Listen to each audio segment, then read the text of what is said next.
Welcome back, everybody, to an exciting week of Union soccer.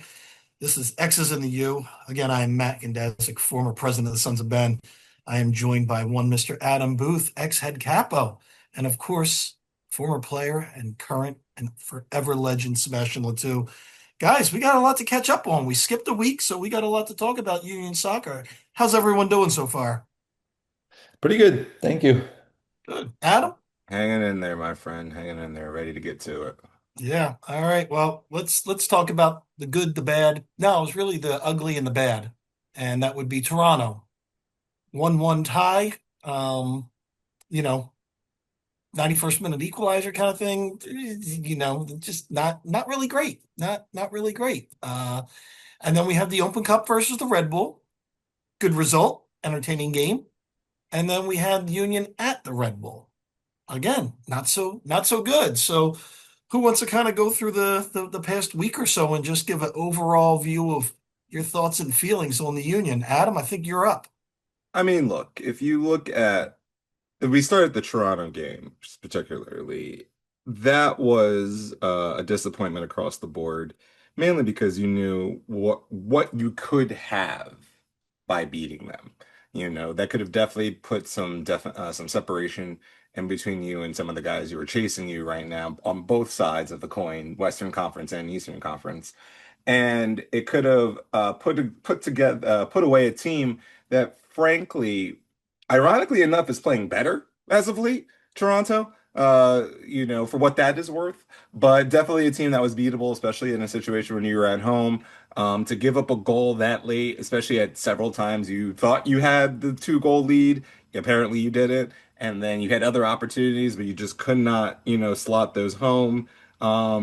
There have been as many games as the Union have had where you see them snatching a victory out of nowhere, including the Open Cup game that we'll talk about, where it's just you're down, you're up, you're down, but you still get the victory.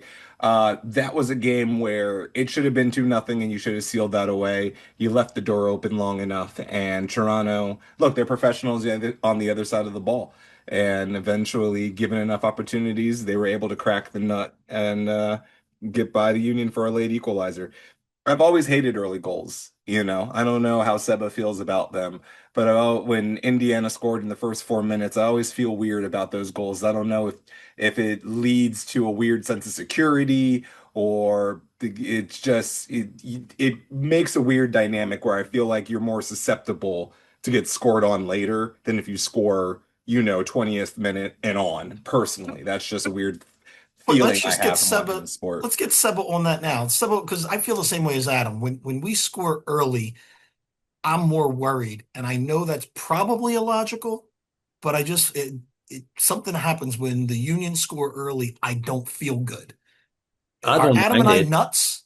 I don't mind it. I think you two are jinxing it, so stop Fair. thinking like that.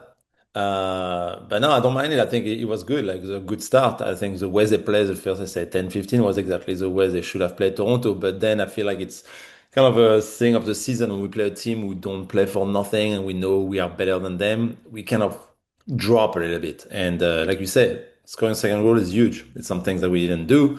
And then yeah, we got a little bat in a butt at the end, and they came back. And of course, you are like, missed opportunity to get 2 more points. But no, I really don't mind scoring early. I think it's good. I think we should, keep attacking those games like the first 50 minutes. It's to show, especially when you're at home, I think it's good. Listen, I know logically it should scoring early feeds right into another team and should work with our pressing, the counter press. It should do something. But this season, every time I feel like we scored early, hasn't been great. But anyhow, well, I'll stop jinxing it just because you told me to, and I always listen to you. Adam, what were your thoughts on what do we want to get an Open Cup? I mean, that's the better story. I mean, I don't want to beat on Toronto from 2 weeks ago. Who wants to discuss Open Cup? The Seba, you want to? Adam, Yeah, I think you're yeah. on Open Cup duty right now. Oh yeah, I mean my The favorite game that tournament. could never be happening for some reason. My favorite tournament in the history of mankind, let me tell you. And I don't know what the soccer gods have against Philadelphia playing this game, but they were trying their damnedest to make sure that they didn't play it again. And I was there. I left at halftime because I have a child, and I just felt at that point, coming home at 1 in the morning wasn't acceptable, even for my standards.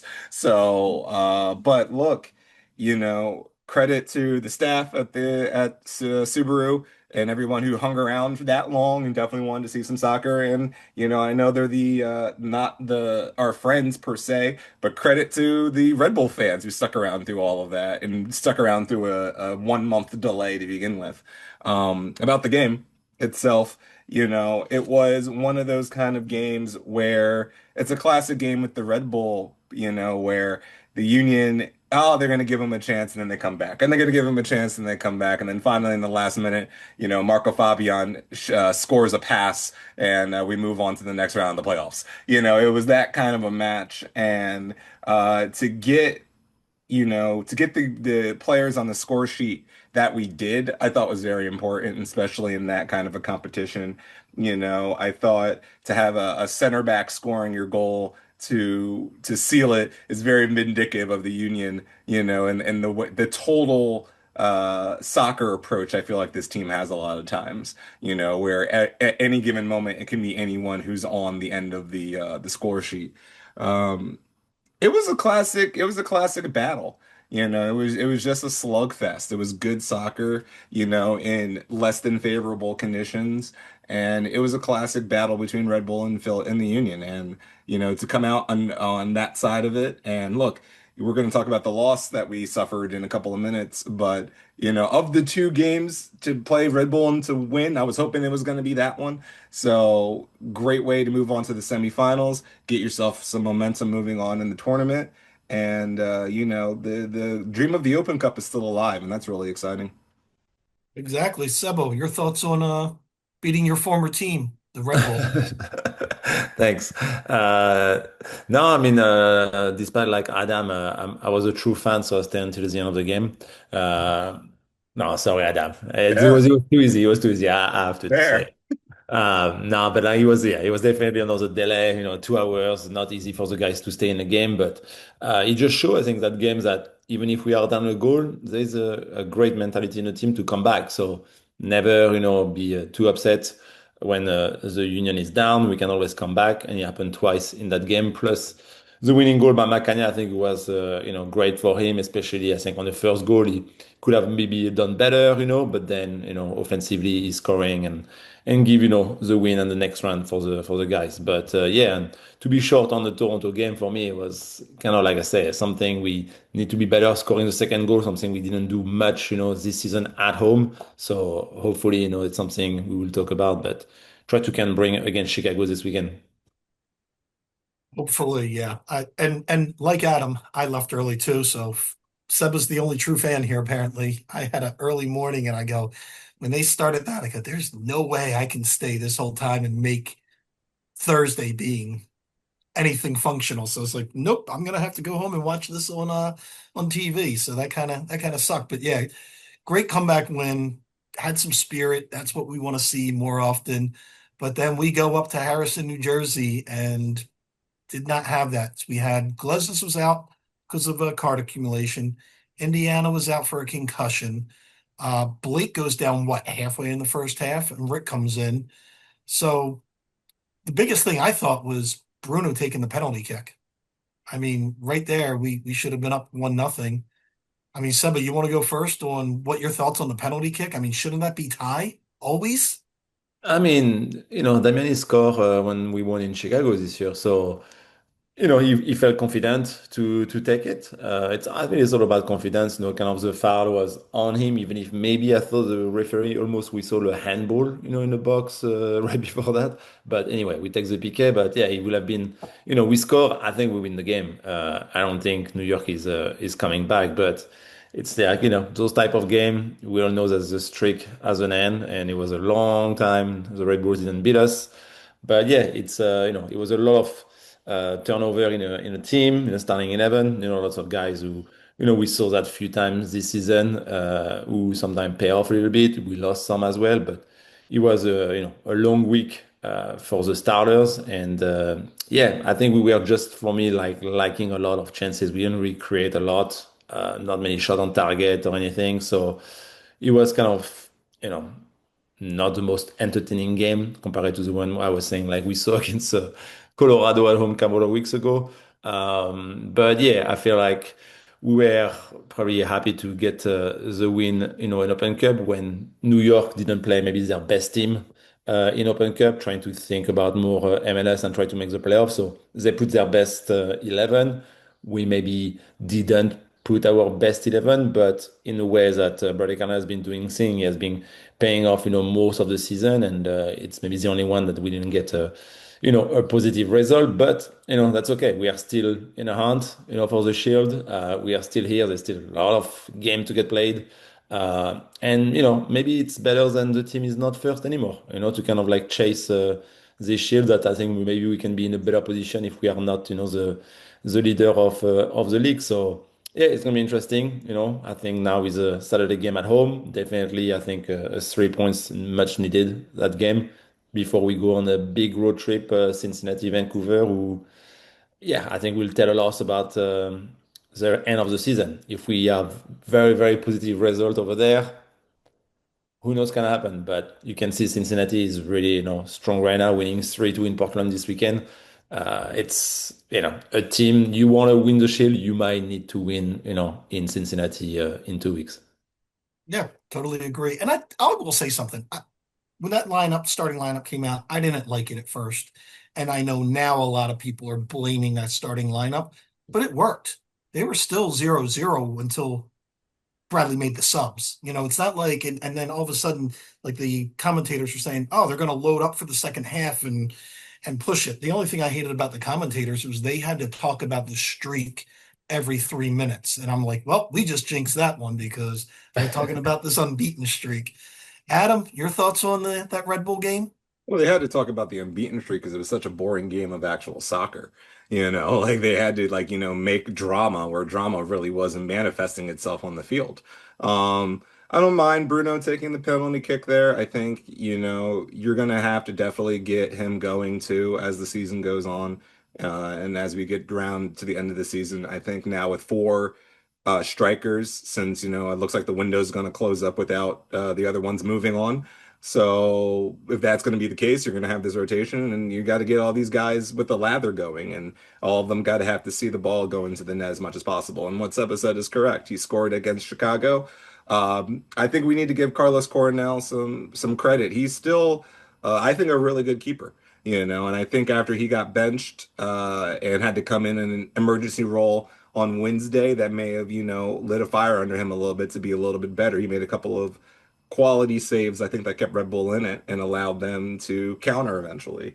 The streak had to end eventually. It kind of ended with a fart, and it's kind of weird on how you were hoping maybe if it's going to end, let it be a little bit more dramatic than that.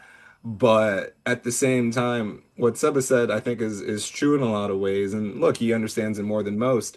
You know, the Union were staying in first place partially because of their own efforts, but a lot because the teams around them are dropping points and losing to teams and tying teams that they may not have.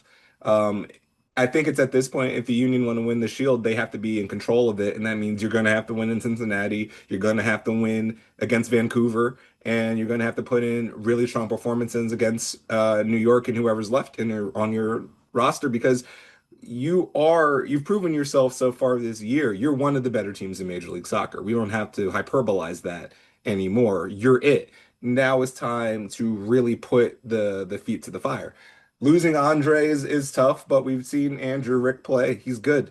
The kid's ready. The kid even stepped up a lot of ways in the New York game. I don't worry too much about this team. I kind of worry now that you've officially ruled out your center back for the rest of the season, your backup center back, and for the rest of the season, Ian. But I You're think at the getting into same the time, notes, man. Man, you're getting ahead of us. well, I mean, it's all. It's a segue, but I also believe it's like you have a roster that's still good enough to compete at the highest level. I think, now you got some time before the next Open Cup round.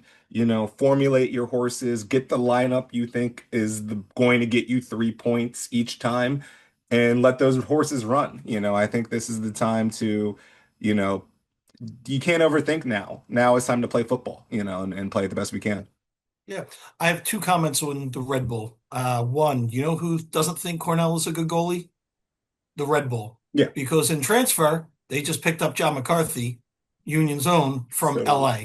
So I mean the writing's on the wall for him. And mhm. my hot take is after looking at the attendance, and Red Bull are knocking in the playoffs, you know. I don't think New York City is a two football town like LA is a two football town. Red Bull should move to Las Vegas. Go spend the money, get a big thing, move to Vegas, and get out of New Jersey. You're not getting the support. I don't think you ever will. Just take your energy drink money. You'll make the money back in Red Bull and vodkas on the strip. I would just move that franchise. I don't think New York City can support two teams and, fight me if you want to, but I think New York City's blue, not Red Bull. I'm not gonna fight you on that one. Look, I don't like relocation. I think I have a lot of friends who are strong Red Bull fans. Seba for a hot second used to play in front of those people. Um, but man, it is weird they still cannot fill up that stadium. They couldn't fill up Bradley Wright Phillips, they couldn't Yeah. fill it up with quality talent when they were fighting for supporter shields. I Only don't Seba know could what the fill that problem. building up. I just don't know what the problem is fundamentally. It makes no sense to me. It should be a hotbed. Northern New Jersey alone, with even if you didn't touch New York, right? Like even if the city of New York wasn't even factored in, Northern New Jersey should be enough. And it's Yeah. weird that it's not. Oh, I'm telling you, I put that thing for sale and get the Mayflower truck and get out to Vegas. But let's get into some news. Ian, as you leaked it, is out for the year. He was a 1 year loan. I don't think the Union are going to pull $3 million for the purchase now that he's only played 4 games. So I think we're saying goodbye to Ian. Dre is out. Mm, Nobody's really said, but it's guessing 2 to 3 games with a hamstring. Glesnes gets a new deal. And the last thing in Union player news is Arsenal picked up Paxton Aronson. Oh no, Colorado picked up Paxton Aronson. But I'm wondering if Seba thinks eventually he's going to be going to Seba's beloved Arsenal. Is this a long-term plan from the Kroenke group to get Aronson in the Premier League? But now let's Um, talk about it. Aronson, Colorado, $8 million. The reason it's relevant looks like the Union are going to see about 1 million. Seba, you want to talk about Paxton's big I move? mean, yeah, I mean, it's interesting choice from him, being young, play a little bit, last year when he got loaned, but, he decided to come back. Um, Colorado team and is going to be, I guess, a Cincinnati player. Let's see what he does. I'm not sure, about the choice of coming back. It might be because of the World Cup coming in, so he can have get me more time and show what he can do. And if he become, I guess, one of the best in this league, starting now until mid year season, he could maybe make the World Cup. But it's a long shot for him. Coming halfway through for a team of Colorado, it's tough. He's going to try to, I guess, get the position of Mihalovic, who got sold like a couple of weeks ago. But yeah. Yeah, a bit interesting choice, but maybe it was his best bet to be able to get more minutes and see what he could do to maybe make the World Cup team. Yeah, and I joked early on when I was like, oh, when Daniel left, I go, let's get Paxton back. But I was thinking for a loan. There's no way if Jay and Richard spent $8 million on a player that they sold for 4 million, I'd go do a wellness check on them. So I mean, good for Paxton, good for Eintracht getting that money for him. Not great for the Union because his incentives with Eintracht were going to be more money for the Union, but they got about 1 million. Adam, you're giving me a look. Your thoughts on Paxton? I just don't know why Colorado did it. If that makes any sense to me. I'm not 100% sure what Colorado benefits from this. He's not going to get acclimated enough to really help them, I don't think. That mid-season MLS lull is famous for guys coming back, especially guys who were in essentially preseason to now just ramp up into a playoff push because Colorado right now is seventh. which is was the final automatic qualifier. So I mean like, and they're only 2 points ahead of the people in 10th. Like, I get why you're trying to reinforce firepower. I'm just like, is Paxton Aronson going to be the guy that's really going to get you over the line for the rest of the season, or is this like a long play? Is Colorado supposed to be the pre-stop for every person coming back from Europe and wants to play for the U.S. national team? Like, I'm not 100% sure what this move makes for both Paxton, because I mean, look, I'm a person who is like, if you go over to Europe, try to stay over there as long as you can. I just feel inherently, especially if you come from MLS to begin with, you got to stay over there a little bit longer and cultivate that. I understand if no one wants him and he has to come back, that's one thing. But if he had suitors, I don't know why you're going to Colorado in this moment. And I just don't know if this was the move, if Colorado's trying to make the playoffs and trying to make a deep run. If Paxton Aronson's the dude for as much money. And they gave him a DP spot. So, 8 million in a DP for a guy who's shown glimpses and who has a lot of potential. I mean, his ceiling is Jupiter, but it See, just doesn't it seems like a lot in a short amount of time for a guy who's still trying to get his sea legs. teams always overpay for potential. And then Colorado, he's the fifth player on their team that's got U.S. men's national team ties for Colorado. Maybe they're just trying to collect U.S. men's national team. I'm not sure.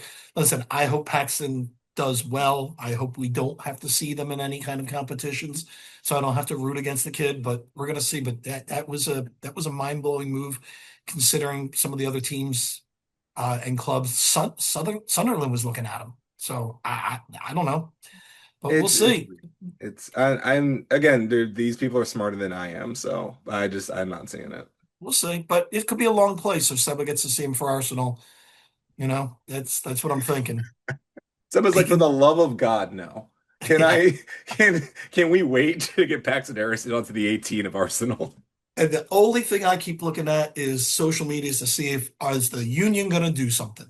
I keep hearing they're in the works for something, but the clock is ticking. It is 3:50 currently on Thursday, and 6 o'clock is the trade deadline. Adam, if you have to give it a percentage, do you think the union pulls something out of the hat before 6 p.m. today?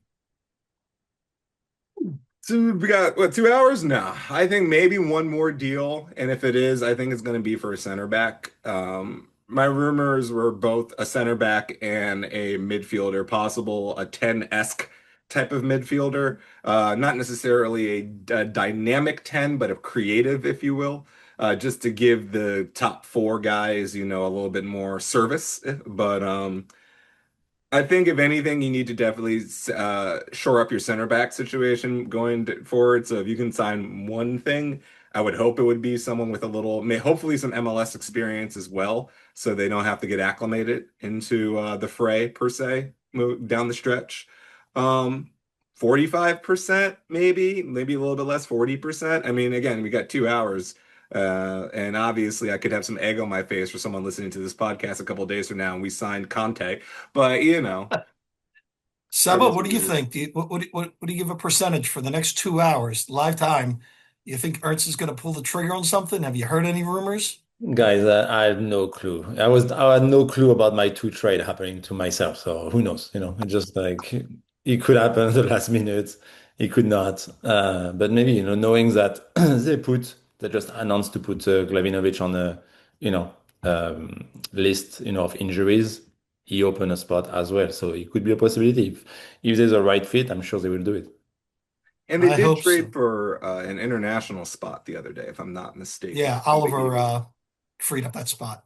So I mean, it would sound like a group of people who are going to make a deal. It's just the time is ticking, and we will see. But real quick, I always just love this. What I don't love it, but the story of Seba getting traded, and like he was one of the first people I've ever seen look completely dumbfounded when he found out he got traded. Like you saw his face, he was like, "I'm." Not 100% like he didn't understand what was going on, frankly. And I was just like, we were with him, not understanding what was going on. But like sometimes a guy gets traded and you're like, yeah, it's the nature of the business and all that. Somebody was like, wait, what are you doing? What? Where am I going? Why? Where am I going? Like, and I felt that. Like I felt that. Oh Yeah. yeah, yeah. No. All right, little league news. As you know, Sun has risen in LA, and the Chicago fans gave him a warm welcome. And do you know what he did to them? He paid them back with a penalty kick goal. That's why you don't welcome the opposing team star to your stadium. I don't care who it is. You just don't give them a warm welcome because they're not going to repay you in kindness. That was terrible. And then Matt Turner comes back and helps New England not suck anymore. So those two moves were good. But the only good thing about the last couple of weeks, St. Louis bailed us out with Nashville, Cincy and Charlotte. Thank you, Wilfred. You helped us out. Red Bull beat Salt Lake, but that didn't help because I thought that was going to help us, and it didn't. Anyhow, the Leagues Cup. I tell you what, there's only one interesting thing about the Leagues Cup, Adam, and I had to update the notes. The Leagues Cup, it's an MLS affair.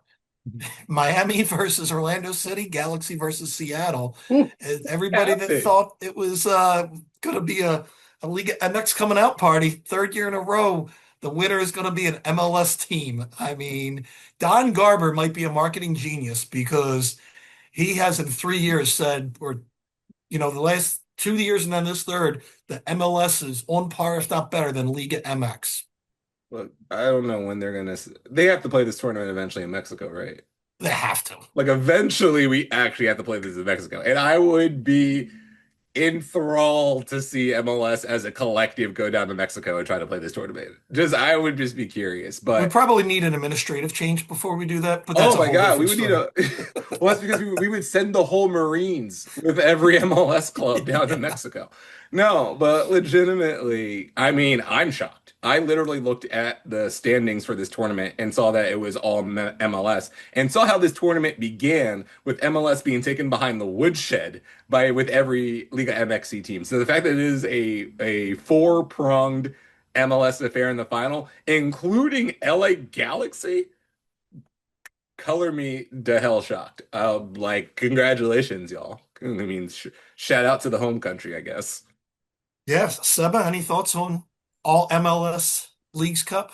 No, I'm not going to lie to you. I barely watched it, so no. I, Congrats I, to yeah MLS, I guess, but like Adam said, it's different competition if you play over there, and for them, it's their preseason as well, so they're not really in shape. It's yeah, yeah, it's a weird competition. like you, I would tune into each game, but as soon as something happened on my phone or I found out the Phillies were playing, I'm switching to something else. So I would try to tune in, but it couldn't grab my attention. Now, if the Union were in it, yeah, I'd be more vested, I'm sure. Look, Uh, I watched Messi play Tigres, you know. I watched that. That was intriguing to me. Suarez got 2 goals, you know. I poked my head into the Seattle game because I think their uniforms are the best in the league right now. But that's about it. You know, yeah, I mean, for me, the casual, this tournament does absolutely nothing for me, and I'm sure the ratings will reflect that. But fun fact, MLS is doing well in it. listen, it's a good thing that they're wrapping it up because now the world of soccer has opened up. The Premier League's back, Championship is back, La Liga's back, Serie A's back. There's Serie B's everything back. is back. So, it's competition is real for your soccer viewership. All right, guys, we're gonna wrap this up, but let's get at it. Chicago at home. Jack Elliott comes back to Philadelphia. I don't think we give him a standing ovation because it's just going to bite us in the ass. That's what I'm saying. But who wants to tell us what's going to happen in Chicago? Seba, you want to lead us off with a little analysis? Oh, yeah, sure. I mean, Chicago team, same like fighting for a good playoff spot. Not here yet. Need to get more points playing the Union. I feel like I think it's a good test for the Union because you feel like kind of like almost a playoff game right now against a lower team, and it will be what will happen for the Union. But I think, Chicago, very good offense. I'm Caripers, in front, 15 goals. Like they are pretty strong, I think, offensively. I think their weakness is their defense. So could we, like I always say, like keep, putting some pressure on their half, making them, lose the ball. But we need to be careful of a counter attack, kind of like what we have been, doing the past couple of games. But yeah, it's not gonna be an easy game, but I think it's a good game to kind of get back into the, horses. And I would, love to see a full performance from everybody, because Then, like I say, the following 2 weeks, Cincinnati and Vancouver will tell a lot about, the end of the season. So it's going to be a big game. Chicago is going to come here to win it for sure. But yeah, I feel like we have a good chance to win, especially after losing in the Red Bulls. I know the guys are pumped, to kind of like get back and get a 3 points. Yeah, Adam, your thoughts on this home game against Chicago? Uh, Last home in game before a hell of a road trip. in the last five matchups, the Union are 2-2-1, and you should be 5-0. And it's really disappointing this stretch right now because going back to Houston, followed up with Toronto, and then Red Bull to take those and not have 3 points out of all three of those scenarios is kind of deflating.